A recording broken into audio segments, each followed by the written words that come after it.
Assalamualaikum warahmatullahi wabarakatuh. Bertemu lagi di channel saya.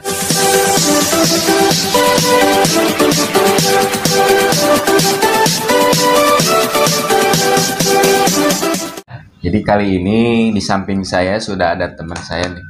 Siapa namanya, Bos? Ibnu Ardi. Ibnu Ardi. Ini teman saya dari SMA dulu kita ya. Iya. Nah, baru ketemu lagi. Sibuk kita. Sibuk karena udah ada kesibukan masing-masing. Saya udah punya kesibukan dan dia pun punya kesibukan. Jadi kesibukannya apa nih sekarang? Udah rider.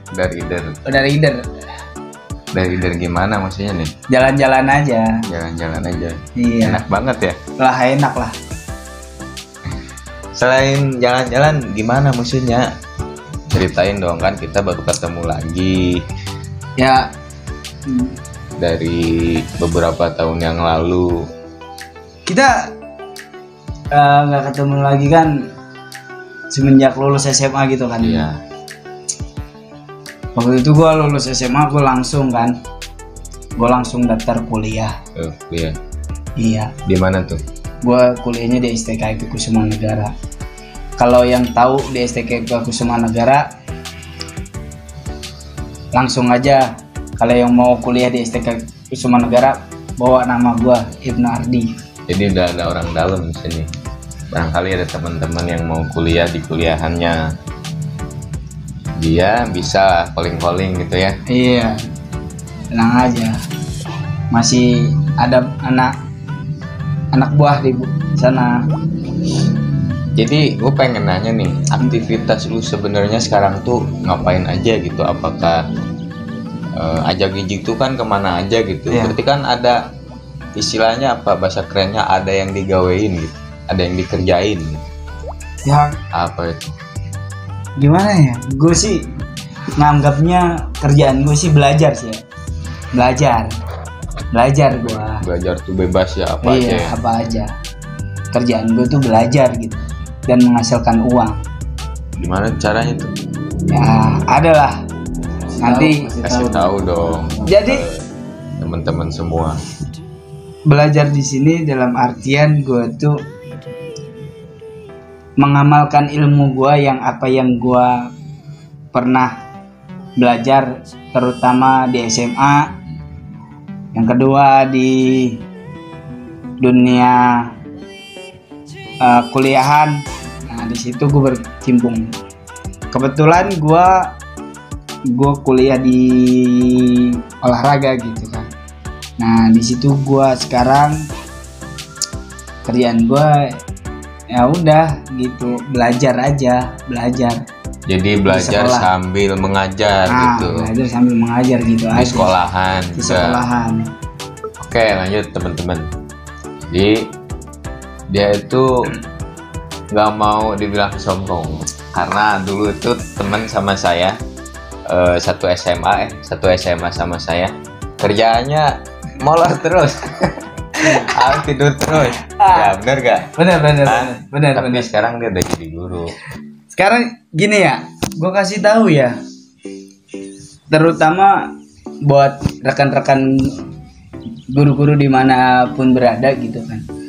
Ketika kita menemukan murid yang bandel ataupun yang tukang tidur di sekolah, jangan sampai kita menghujat dia gitu kan. Menghujat si anak ini, kamu ini males, kamu ini tukang tidur. Kita nggak tahu kedepannya si anak ini jadi apa. Yang penting kita seorang guru itu memberikan motivasi aja buat anak. Kalau si anak ini nak jangan begini dong, arahkan ke jalur yang benar gitu Pak. Gitu. Sekarang Ada juga nih temen gue bandel juga. Lu tahu kan teman kita yang bandel gitu. Iya. Ya sampai ngedon gitu karena berhubung gua orangnya ngeyel, gua harus membuktikan itu. Gua harus bisa gitu ya. Gua harus bisa ngelebihin daripada guru gua gitu. Jadi emang sebuah proses hidup itu akan selalu bertingkat dan naik gitu ya. Ya, benar. Itu gitu. Benar. Tadinya kita dulu sering bolos sekolah kan, jujur aja teman-teman, saya dulu sering bolos sekolah nih, tidur sama dia nih. Iya benar. Aduh, jam masuk sekolah kita pulang tidur ya.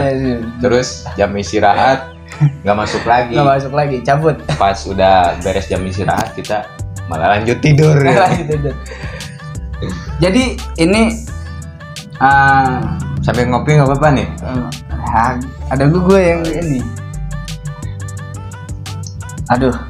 Jadi intinya kalau buat anak-anak SMA gitu kan dan SMK, menurut gue sih ya, lu bandel boleh gitu kan. Yang penting intinya jangan nyakitin hati guru lu. Lu bandel boleh gitu kan. Misalnya lu ngerokok boleh gitu kan. Kasarnya gitu, lu boleh ngerokok asal jangan di sekolahan lu. Gitu kan. Asal jangan pakai seragam. Gitu kan. Jadi intinya nggak boleh di luar lingkup sekolah gitu ya. Nggak boleh. Di luar sih nggak apa-apa. Gitu, bebas kan. gitu ya. Bebas. Asal tahu aturan gitu. Asal tahu aturan. Itu aja sih. Aktivitas lu sekarang ngajar, dan di samping ngajar mungkin ada les-les apa gitu. Biasanya kan guru olahraga itu banyak lesnya gitu kan. Iya benar. Gue ngeles ini ya, renang yang pertama. Ya mungkin kalau ibu-ibu bapak-bapak yang nonton YouTube ini, kalau anaknya mau ngeles renang, langsung aja DM Instagram saya Ibnu Ardi 78. Di situ ada kok keterangannya klub Avatar. Di situ nanti ketemu sama saya. Jadinya yang itu yang pertama. Yang kedua, gue juga sharing sekarang masalah tentang kepelatihan masalah futsal sama teman-teman gue sih, teman-teman kuliah gue. Gitu. Jadi aktivitasnya selain les juga punya klub juga kan ya? Klub futsal. Itu gimana awal ceritanya bisa nyampe punya klub futsal gitu? Jadi itu sebenarnya bukan klub gua sih ya, itu klub teman-teman gua. Jadi kan namanya anak olahraga kan suka ngumpul, suka main futsal gitu kan. Berhubung ini teman-teman gua udah jago lah, ibaratnya paham lah tentang masalah mengenai ke futsal gitu. Nah dia itu nggak ada support gitu dari support, jadi nggak ada pendukung gitu sebelumnya dari temen-temennya. Nah dia ngajakin gua gitu, dari situ dia ngajakin gua, ya udahlah ayo merintis. Kita berdua, dari muridnya 3 orang sampai sekarang perempuan juga ada, jadinya buka 2. Yang laki-laki itu ada 2 tim ya, 40-an anak. Yang perempuan baru 1 tim 10 anak. Itu pertamanya juga pahit kalau ngerintis futsal itu. Ada suka dukanya nih. Ada. Sukanya apa nih? Kalau sukanya itu yang pertama, gue bisa menerapkan ilmu gue yang di kuliahan gitu kan. Gue bisa menerapkan, itu yang pertama. Yang kedua, gue bisa dapat uang gitu, dapat cuan. Ya jangan munafik lah. Iya. Itu. Yang ketiga, ketika kebanggaan itu ketika anak didik kita dapat juara, entah itu juara 3, juara 2, juara 1, itu sangat bangga gitu kan. Di sisi lain kita itu bukan bangganya juara, jadi apa yang kita berikan kepada anak berhasil gitu ya, itu berhasil, itu suatu kebanggaan tersendiri. Susah itu kalau dibayar dengan uang itu, wah kagak bisa itu, tidak ternilai gitu ya. Ternilai.